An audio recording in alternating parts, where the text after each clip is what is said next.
Aujourd'hui, je vais vous présenter l'application de scellant, c'est-à-dire le mélange qu'on a à faire, l'application, le fusil qui est pour l'application, l'utilisation des différentes spatules, différents produits qu'on va utiliser pour masquer, délimiter la zone, puis l'application sur l'appareil. On va commencer par les différents produits. Le produit qu'on retrouve PSC, c'est sous cet emballage-là. L'emballage contient le A qui est ici, le B qui est là, contient également un poussoir qui va nous permettre le mélange. Pour ça, ici, j'ai des becs pour l'application. Le bec va venir visser ici une fois que je vais retirer l'applicateur. Ici, j'ai des spatules en bois ou en acier inox qui me permet d'appliquer le scellant. J'ai un fusil ici applicateur qui fonctionne avec l'air, pression d'air, différentes cartouches, des lampes, des coudes. Ici, j'ai un grattoir qui va me permettre de nettoyer la pièce au besoin. J'ai un couteau qui va me permettre de couper la buse.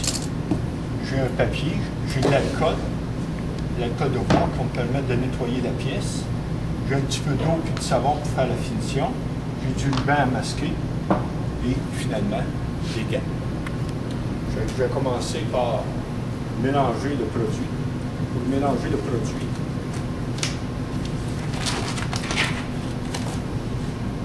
l'utilisation des gants est toujours recommandée. C'est très difficile à nettoyer. Et deux, il y a plusieurs contraintes pour la peau, dermatite et tout. On peut enlever le bouchon ici. On va prendre le poussoir pour l'insérer. Je vais insérer le catalyseur dans le produit, le A dans le B. Pour ça, je peux retirer l'applicateur et là, je vais mélanger. On va pousser et on tourne. On fait ça ici environ une cinquantaine de fois.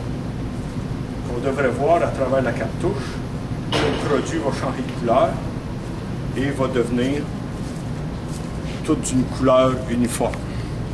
Fait qu'il existe également des mélangeuses automatiques qu'on peut mettre dedans. Ça vaut 8 000 $ pour la mélangeuse. Fait que, qu'est-ce qu'on en fait? Présentement, je vais utiliser une cartouche de 6 onces avec le catalyseur. Et à ce moment-là, on devrait être bon pour arriver à un bon produit.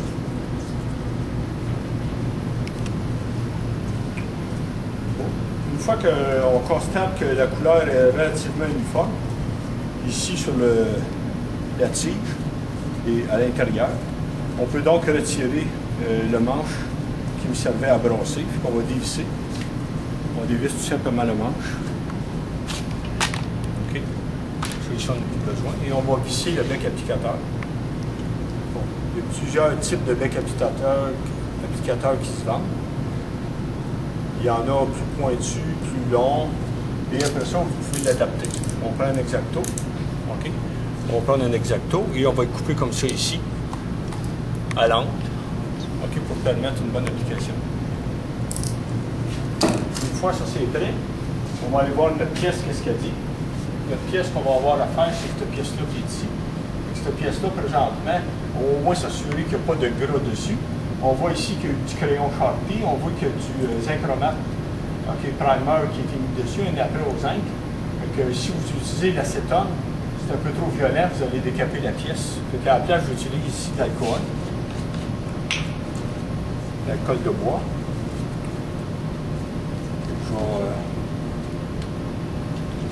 vais m'assurer que tous les marques de crayon Sharpie vont disparaître et qu'il n'y aurait plus aucune petite trace de gras dessus.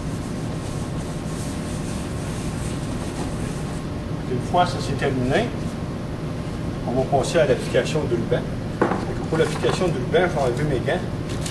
Ça va faciliter l'ouvrage. Je vais utiliser un ruban relativement étroit pour faire des contours. Donc, on applique ça ici sur le bord, de la pièce. Et dans les coins, on va faire un plissement. Je fais donc le plissement. La première étape, j'ai fait tout le contour. J'ai pris soin également de laisser des bouts collés comme ça pour que je puisse retirer le masking tape facilement. J'en ai laissé 2 extrémités, ça devrait se retirer assez facilement. Maintenant, je vais devoir délimiter l'autre zone ici. Donc, dépendant de la largeur du cordon qu'on veut faire et de l'épaisseur, j'ai le choix de plusieurs spatules. Si je prends celle-là ici, le cordon va être définitivement trop large. J'ai une belle petite spatule ici. Donc, si je mets la spatule comme ça ici, on voit que le coin va donner sur le coin et on voit que la spatule touche ici.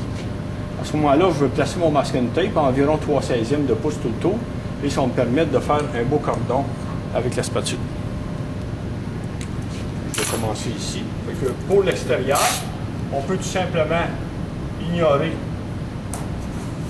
les ronds. Comme ça ici. On va délimiter à l'œil. On voit maintenant c'est quoi notre gap. L'espacement nécessaire. On peut le délimiter tout simplement comme ça. On fait le tour.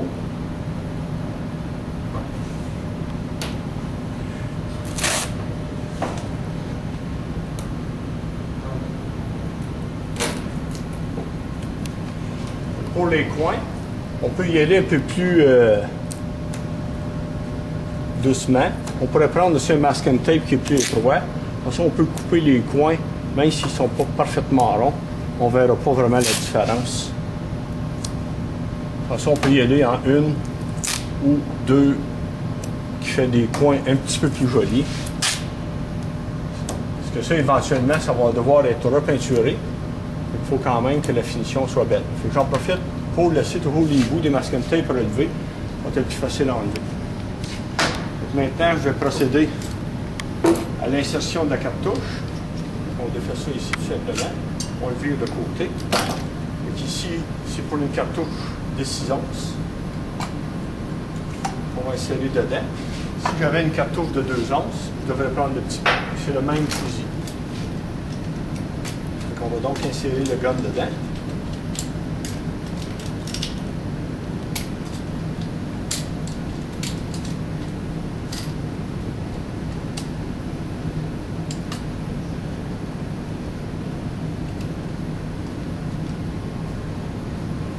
Et on va visser pour donner une certaine fermeté à tout ça.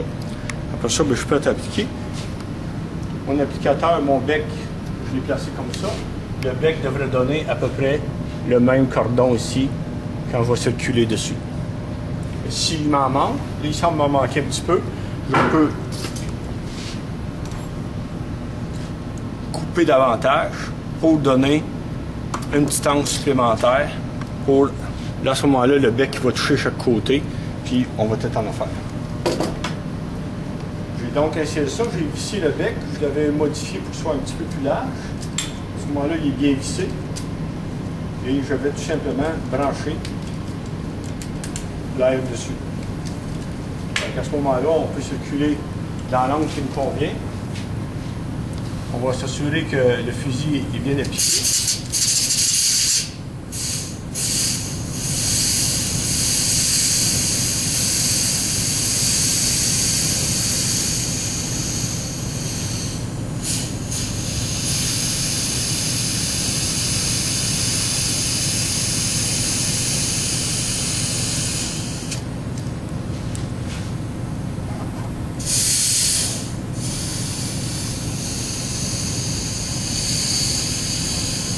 S'assurer qu'il y a un petit beat qui se fait ici en avant pour être sûr que le joint est bien rempli.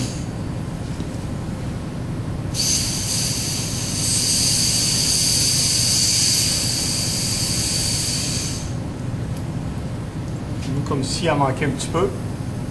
On va revenir. C'est ça. Il me reste juste à l'étendre à la spatule. Je vais prendre donc ma spatule. Le bout que j'avais déterminé, le coin rond, et on va venir lécher le surplus comme ça ici.